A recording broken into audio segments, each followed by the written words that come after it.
नमस्कार दोस्तों, जब भी सीएजी की रिपोर्ट टेबल करी जाती है तो जो सत्ता में पॉलिटिकल पार्टीज रहती हैं उनकी चिंता कभी ना कभी बढ़ जाती है। भले ही आप वो यूपीए 2 के टाइम पे देख लीजिए, जब सीएजी की रिपोर्ट टेबल करी गई हो तो किस तरीके से यूपीए 2 की सरकार गिर गई। फिर हाल ही के अंदर जब अरविंद केजरीवाल जी के टाइम पर जब पूरी एंटी इनकम्बेंसी बन चुकी थी, 10 साल तक कुछ काम नहीं किया था, एक भी सीएजी रिपोर्ट उन्होंने टेबल नहीं होने दी थी, तो उस तरीके से जब वो टेबल की गई तो अभी जनता को पता चल रहा है कि कितने घोटाले करे गए, कितना पैसा जो है आम आदमी पार्टी, अरविंद केजरीवाल और आम आदमी पार्टी के जो टॉप ऑफिशियल्स है वो लेकर चले गए। सारी सब चीजें जो है पब्लिक डोमेन में अवेलेबल है और थंबनेल के द्वारा आपने देख लिया होगा कि प्रधानमंत्री नरेंद्र मोदी के कार्यकाल में भी अब सीएजी रिपोर्ट जो टेबल करी गई है 2025 के अंदर, उसके अंदर ये बताया गया है कि बीएसएनएल द्वारा रिलायंस से पैसे नहीं लिए गए। 10 साल तक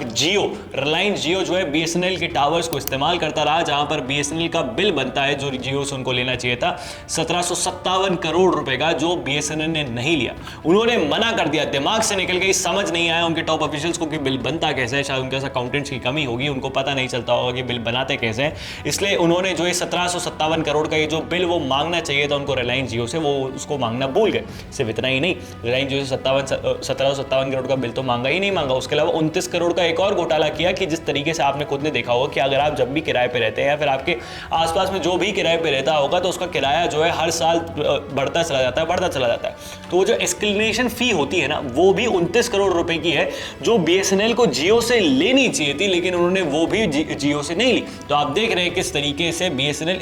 इतना काम करने की कोशिश कर रहा है, इतना ज्यादा काम में इन्वॉल्व हो जाता है कि वो जो अपने टावर्स को रेंट आउट करता है दूसरी प्राइवेट प्लेयर्स को, जो बहुत बड़े प्राइवेट प्लेयर्स हैं। मतलब आप सोचिए कि अगर ये जो पैसा जियो से लिया जाता तो जितना सस्ता जियो था, क्या उतना सस्ता वो होता ही नहीं, क्योंकि उनका इंफ्रास्ट्रक्चर ही फ्री है। जहां पर वोडाफोन आइडिया या फिर भारतीय एयरटेल का इंफ्रास्ट्रक्चर पेड है, उनको पैसे देने पड़ रहे हैं, वहां पर जियो का इंफ्रास्ट्रक्चर फ्री है। ये किस तरीके से इक्वालिटी इनटू द मार्केट की बात सरकार कर रही है। और सरकार से सवाल सबसे ज्यादा पूछा जाना चाहिए कि आपकी सत्ता होने के बावजूद आपकी मिनिस्ट्री, बीएसएनएल कोई ऐसा थोड़ी है कि वो प्राइवेट एंटिटी है। बीएसएनएल तो मिनिस्ट्री ऑफ कम्युनिकेशन के अंदर आता है। मिनिस्ट्री ऑफ कम्युनिकेशन को कौन हेल्ड करेगा? सरकार का आदमी, यानी नेता, जो जिसको आप चुनकर भेजते हैं, आप जिताकर भेजते हैं, वही व्यक्ति तो मिनिस्टर ऑफ कम्युनिकेशन बनेगा। अब उन्हीं के अंदर जब बीएसएनएल आ रहा है तो वो लोग कर क्या रहे थे, क्योंकि अमाउंट कोई 17 रुपए या 1700 या फिर 17,000 का थोड़ी है,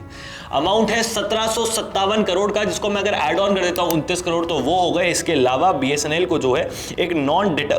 बीएसएनएल ने नॉन डिडक्टिंग लाइसेंस फी है जो टीआईपी पेमेंट्स आनी चाहिए थी, जिसका भी टोटल पेमेंट जो 38 करोड़ होना चाहिए था, तो वो भी होना चाहिए था। तो इनका टोटल करेंगे तो 1800 करोड़ से ज्यादा पहुंच जाता है। तो आप देख रहे हैं किस तरीके से इस चीज को बीएसएनएल काउंटर ही ढंग से नहीं कर पा रहा है, और कहीं ना कहीं बीएसएनएल के उन सारे ऑफिशियल से जो पिछले बीते इन 10 सालों के अंदर वहां पर लगे हुए थे, मई 2014 से लेकर 2024 तक, इन 10 सालों के अंदर जो ऑफिशियल्स वहां पर लगे हुए थे, जो सरकारी बाबू वहां पर बैठकर सिर्फ और सिर्फ लंच करते थे, उनसे भी सवाल पूछना चाहिए।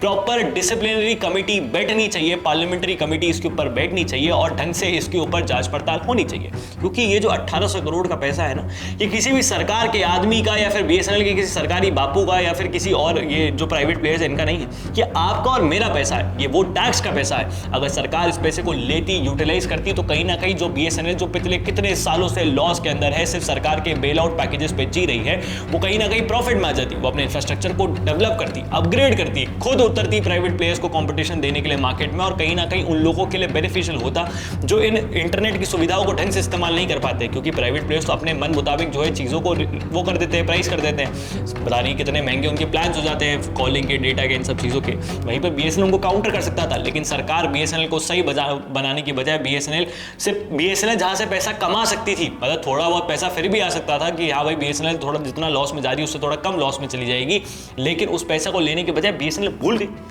कार्रवाई होनी चाहिए, ये कोई बहुत छोटी चीज नहीं है। इसके ऊपर ढंग से लोग बात नहीं कर रहे हैं। देश की मीडिया को तो मैं देखिए कुछ बोलना ही नहीं चाहूँगा, क्योंकि वो तो अपरंपार है, वो तो बिल्कुल ही अपने ही अलग मुद्दों पे चलती है, उनकी तो एक अलग ही पैरेलल यूनिवर्स है। लेकिन देश का विपक्ष, जिनको आप चुनकर भेजते हैं, जो न जाने कौन सी बातों पर बोलना शुरू करते हैं, मतलब जहाँ पर बोलना चाहिए वहाँ पर तो वो कभी बोलेंगे नहीं, लेकिन जहाँ पर नहीं बोलना चाहिए वहाँ पर वो कुछ भी बोलना शुरू कर देंगे और कितना भी बोलना शुरू कर देंगे, जिनमें बिना सर पैर की बात करना शुरू कर देंगे।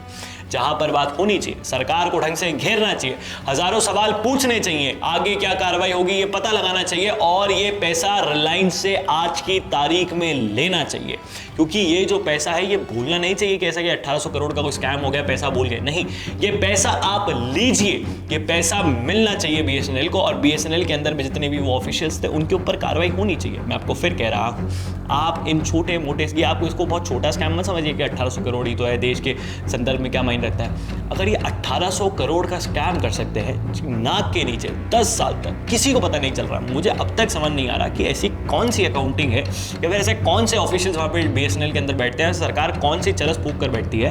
कि 10 साल तक कोई प्राइवेट प्लेयर आपके इंफ्रास्ट्रक्चर को इस्तेमाल करता जा रहा है और आप उससे 1 रुपया बिल के तौर पे नहीं ले रहे, आप रेंट के तौर पे 1 रुपया नहीं ले रहे। जब अगर मेरे को अभी तक समझ नहीं आ रहा कि 10 साल तक आप नहीं ले पा रहे, ऐसा कौन सा काम करने में व्यस्त थे, कौन सा, सिर्फ लंच करने में? ये सवाल सबसे पूछना चाहिए। आपकी क्या राय है नीचे कमेंट बॉक्स में लिख के बताइएगा। इस वीडियो को शेयर करें, ज़्यादा लोगों तक पहुंचाएं। जय हिंद, जय भारत, भारत माता की जय। हाँ, पानी बचाएं।